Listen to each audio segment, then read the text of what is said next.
just wanted to take a look at Alucarda, the 1977 Mexican religion-themed horror film. So this was filmed by Juan Montezuma, and it does star Tina Romero, and it's definitely a very interesting story. Originally filmed in English and later redubbed into Spanish, so it's definitely very interesting in how this film was treated, because usually films are filmed in whatever their, I guess you could say, mother language is of whichever country they happen to be filmed in, and then later dubbed into English. But obviously you did have a variety of American actors working on this film, so that does make sense, potentially why they might have gone the opposite route here. So very often assumed that this film was based off of the novella Carmilla. There really isn't too much indication of that. You do have two younger girls, but one really is not being fed upon or entirely manipulated by the other. Obviously, Alucarda, who is the darker girl of the two, definitely does have that occultic sway about her, I guess you could say, and her friend Justine does tend to follow suit. Obviously, the two girls care about each other very much, but they do kind of just take a spin down this dark spiral, if you will. It's definitely a very interesting, very entertaining film, and very honestly, the first time I watched this, I really did not care for it. I absolutely hated the film, and I think it's more the fact that I just watched the movie in the wrong period of my life. You know, mentally I probably wasn't as interested in symbology as I am now. I definitely had a very different mental sway at that time, so I can definitely see how I may have disliked the film, even though I really did want to like it. Of course, now I really do enjoy it. I'm glad that I was able to see things in it that I can actually enjoy and appreciate, because it definitely is a very well presented, very well thought out film, and it has numerous, I guess you could say, inclinations of subgenres mixed in. So it's not just a straight, I guess you could say, satanic horror film, and you know, it's not necessarily a nunsploitation film either, but you know, you do have those fetishy elements that are mixed in here and there throughout the film. One of the things that I thought interesting, and maybe it's just I'm not familiar with many religious orders, but the nun that actually walked out to welcome Justine into the convent, when she first walked up to the carriage, I honestly assumed she was a leper because of the way she was dressed, because she had this very bandaged up looking dress as well as headdress. You know, it was very, I guess you could say, swaddling. And for some reason, I do pick up like hints of red and pink, but that was honestly my initial thought, is she looks like a leper. I thought that the first time I watched this. I thought that the second time I watched that. And I don't know if it's just more to be symbolic on how religion, when approached improperly, can, I guess you could say, sicken and twist a person. I mean, I think we've all heard the expression, he has been twisted by religion. You know, definitely a person's way of thinking can be influenced positively or negatively by religion. It has nothing to do with the actual religion itself, but rather, I guess you could say, people manipulating things to suit their own means. And there is quite a bit of that featured in this film. I mean, obviously you can't hold that against the two girls, because you have the whole ignorance and innocence of youth going on here, but the elders, who actually do know better, really don't carry themselves much in a much more educated fashion. Unfortunately, they do fall upon their, I guess you could say, self-inflicting treatment of themselves as well as onto the girls in order to exorcise them of the evil.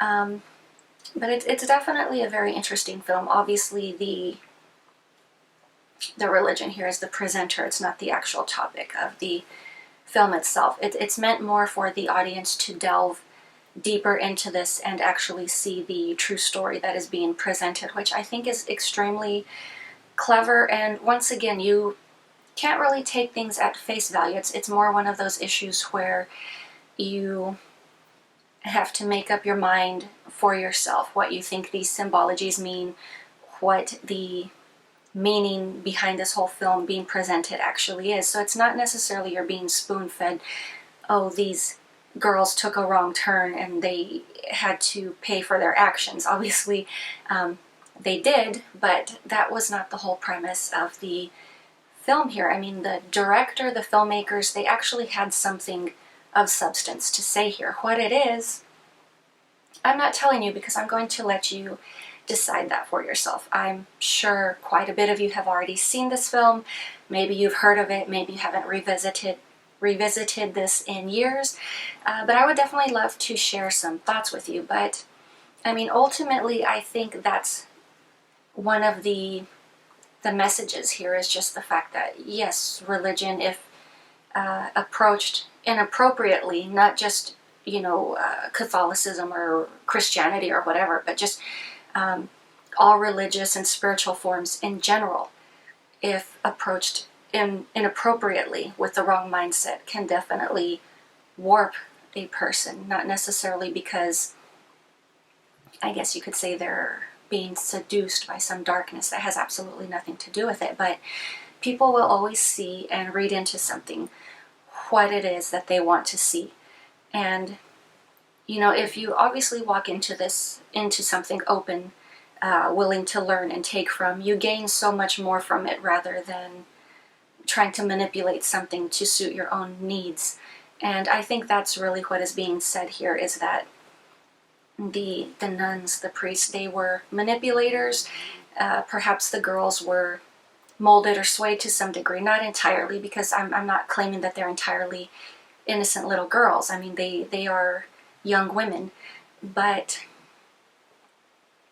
to some degree, yes, we are all shaped and molded by our surroundings. It has absolutely nothing to do with what we encounter in childhood, because as one grows and continues to develop the mind, as well as develop your way of thinking, you continue to grow as an individual. You are always growing, you are always changing.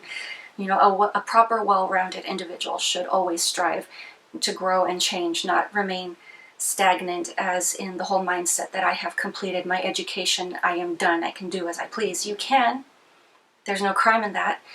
But in my opinion, it's a disservice to yourself, because you really should feed the mind and develop yourself. And obviously the persons in this convent, as they are later accused, are very superstitious.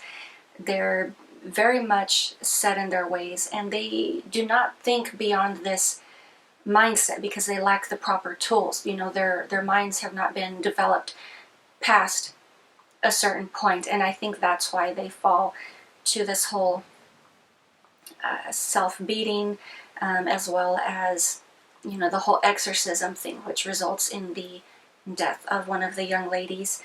That's all exterior, that's all surface, but as I've said, I think there really is a deeper message in here. Yes, you do have the dark elements, you have the demonic elements mixed in as well. It is a horror film, but these are all symbolic. We are not looking at an actual demon, but rather a metaphorical demon.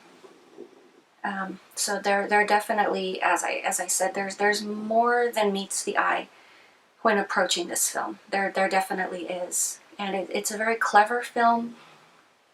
Obviously, if you walk into it first time viewing this, maybe you don't know what to expect. You can definitely see all of these dark or occult elements, and you can think to yourself, well, hell, this is a crazy little film, and yeah, it is. But there actually is a message behind all of this madness. There is method to the madness, which I think just absolutely amazing that the film was presented in this manner. Yes, there is some catering. You do have kind of like the whole, I guess you could say, more fetishy elements, as the nuns are, basically beaten. They're doing penance for having failed these young girls. But the fact that they're in a room together, you know, beating each other, there definitely is a bit of an undertone there, a sexual undertone.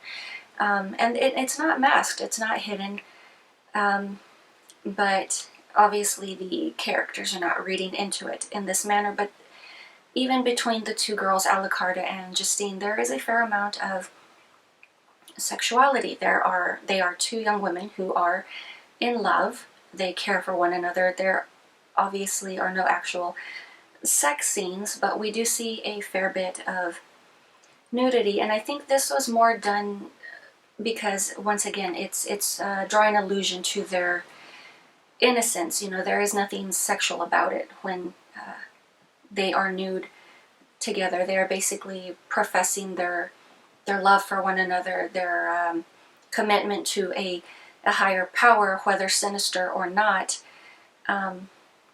You know, you have to, I guess you could say, do the self-bearing, once again, the symbolic self-bearing here, to just lay it all out and tell it like it is, you know, not necessarily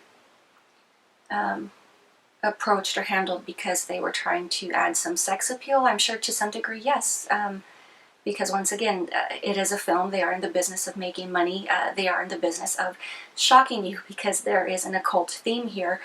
But ultimately, I believe it's just more to draw allusion to just how innocent they are, because they're not looking at one another inappropriately. They continue to be two young women sharing a moment, but they just happen to be undressed. You know, there really is so much going on in this film. It's hard to just really break it all down as a whole and say, this is exactly from point A, B, and C what I think is going on here, because there's, even beyond point A, B, and C, there are way more subtexts going on there.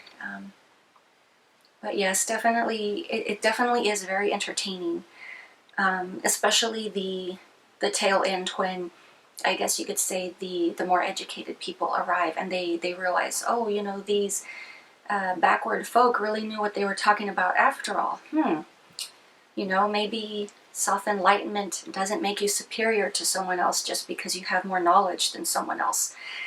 There are definitely varieties of knowledge, which, you know, you have common sense, you have the higher education, you have the, I guess you could say, the intuition as well. But, you know, there are definitely varieties of knowledge that are being drawn upon in this film. Does that make someone superior to another? No, they are all equals, and I think that's also why this was drawn in, is to say that, you know, at the base of it, we are all the same. No one is better than anyone else just because you have a higher station, just because you have more education. I know that sounds self-nullifying because I said that a person should strive to evolve and educate themselves. Yes, absolutely. But if you enter this whole realm of thinking that you feel that you're better than someone else because you have more knowledge than someone else, you're basically in the same prison as the uneducated person. You have boxed yourself in and you have done yourself a disservice. So it's more about remaining open, remaining non-judgmental, just kind of trying to view things from various aspects and points of view. And I think the film does a great job of doing that, because you get the young girl's perspective of how they view the world. You get the perspective of the religious order of how they view the world. And then once again, when the more intellectuals arrive, you get their very narrow-minded view. But, you know, they definitely do take the time to present you different ways of thinking, but ultimately it's up to the viewer to decide what they think the film is about. This is just what I happen to see in it, is just more the whole, I guess you could say, that people should be equals, basically, you know, that no one is better than another person. Obviously, we all take wrong turns, but it is how you handle the situation that really makes the difference here, you know? So to me, that's just what I drew from it. Maybe I'm just overthinking it. Maybe I just missed the whole point completely. So ultimately, are the two girls saved? I think that's up to you to decide. I mean, obviously, measures were taken.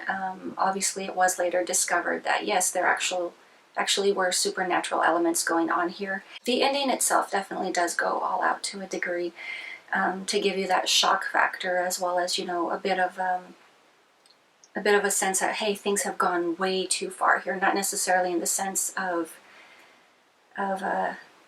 just really trying to scare and gore things up, but maybe more in the sense of, you know, things literally have gone too far here. It's like, what in the world is going on here? Everyone has gone nuts.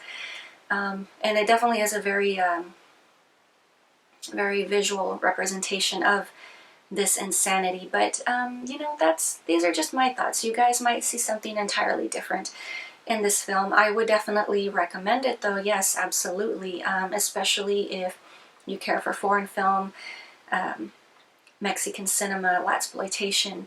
You know, there are definitely elements of this in here as well. It's very well produced, very well acted. You know, it's an excellent film, and I think it's a great piece of storytelling on multiple levels. I mean, you don't have to have a certain mindset or an expertise in a genre to enjoy a film, which is the beauty of it, because everyone can watch something and take something completely away from that experience. But yeah, I think I've rambled on long enough, and I will talk to you guys later.